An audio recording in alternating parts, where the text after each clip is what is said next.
Ustaz, tiap-tiap hari saya mengamalkan bacaan surah berikut. Surah Al-Waqi'ah lepas maghrib, surah As-Sajadah selepas isyak, surah Al-Mulk lepas isyak. Adakah masa-masa ini yang paling afdal untuk dibaca surah-surah ini?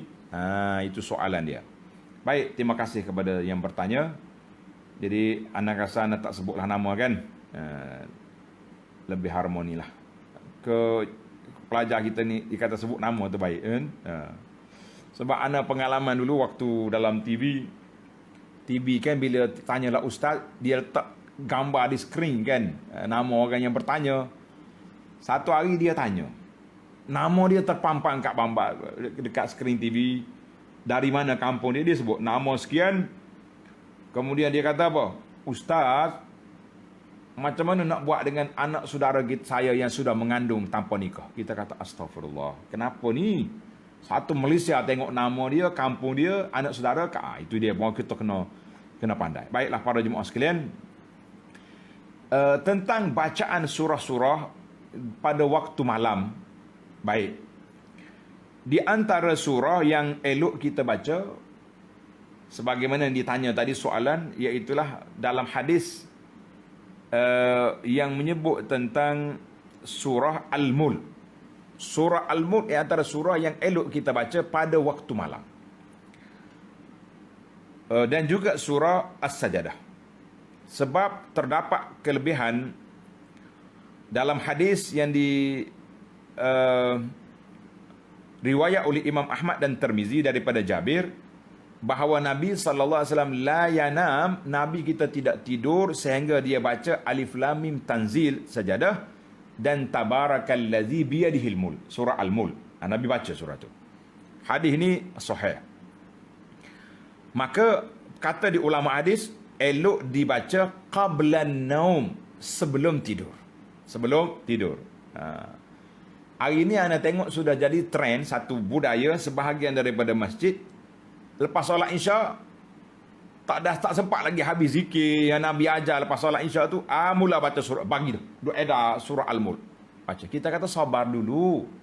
Selepas solat Isya habiskan zikir selepas solat. Kemudian kawal kita nak baca surah Al-Mulk baca, tapi yang terbaiknya surah Al-Mulk itu dibaca sebelum tidur. Sebelum tidur, bukan lepas isyak selalu. Sebab apa? Kelebihan yang tersendiri dalam rawat Tirmizi, hadis Nabi SAW kata, ada satu surah dalam Quran 30 ayat yang memberi apa?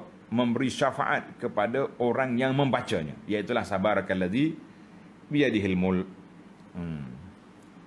Adapun baca surah Al-Waqi'ah setiap malam tu macam mana pula? Kan? Jawab dianya hadis maaf, sebelum kita pergi pada Waqi'ah ni ada satu riwayat. Siapa dia baca surah Tabarakallazi dan surah Sajadah di antara maghrib dengan isya, dia boleh pahala seolah-olah berdiri Lailatul Qadar. Para ulama mengatakan hadis ini tidak sabit. Hadis ini kulluha mawdu'atun, mawdu'. Jangan baca, jangan letak gitu. Jangan letak. Lepas maghrib ni elok kita zikir, kita baca Quran semua sekali. Adapun surah Al-Waqi'ah yang baca setiap malam itu, daripada hadis Abdullah bin Mas'ud, siapa dia baca surah Al-Waqi'ah setiap malam, tidak akan menimpa kepapaan kepada dia selama-lamanya. Maka Ibnu Mas'ud suruh keluarga dia baca. Hadis ini diriwayat oleh Al-Qasim bin Salam dalam Fadailul Quran, Imam Ahmad dalam Fadailus Sahabah, dan lain-lain, Al-Baihaqi dalam Syu'abul Iman. Jadi kata di pengkaji mengatakan ijtama'a ala dha'fihi.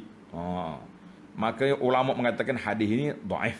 Hadis yang surah Al-Waqi'ah itu. Baiklah para jemaah sekalian, hadis tentang Al-Mulk tu bacalah.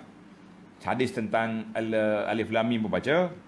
Jadi kalau nak ambil satu, kekalkan dengan Al-Mulk, tapi elok dibaca sebelum tidur. Jangan tidur dengan main WhatsApp sampai terlena. Lah, kita nak tidur, kita baca Al-Mulk. Baik, waktu lain jangan fokuskan, kecuali surah-surah yang ada kelebihan yang sahih. Banyak kelebihan surah-surah ni tidak sahih. Direka cipta oleh Nuh bin Abi Maryam.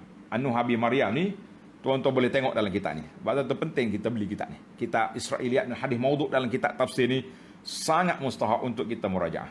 Ana baru ada 2 siri ke 3 siri kitab ini. InsyaAllah kalau ada masa kita baca, kan? Para jemaah boleh ambil manfaat. Baik, saya janji nak jawab ringkas-ringkas jadi banyak juga.